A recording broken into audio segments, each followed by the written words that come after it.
নেত্রকোনার পূর্বধলায় গলা কেটে ভাবি হত্যায় চাচাতো দেবরের মৃত্যুদণ্ডের রায় দিয়েছেন জেলা দায়রা জজ আদালত। একই সাথে মৃত্যুদণ্ডের পাশাপাশি 50,000 টাকা অর্থদণ্ড করা হয়েছে।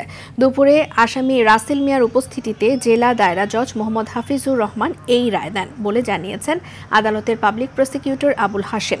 তিনি জানান, প্রেম সহ কুপ্রস্তাবে রাজি না হওয়ায় 2020 সালে 3 অক্টোবর লিপি আক্তারকে নৃশংসভাবে হত্যা করেন রাসেল মিয়া। অন্যদিকে হেরোইন রাখার দায়ে পৃথক দুটি মামলায় সিরাজগঞ্জে 3 মাদক ব্যবসায়ীকে যাবজ্জীবন কারাদণ্ড দিয়েছেন আদালত। একই সাথে প্রত্যেককে 30,000 টাকা জরিমানা, অনাদায়ে 3 মাস করে বিনাশ্রম কারাদণ্ড দেওয়া হয়েছে।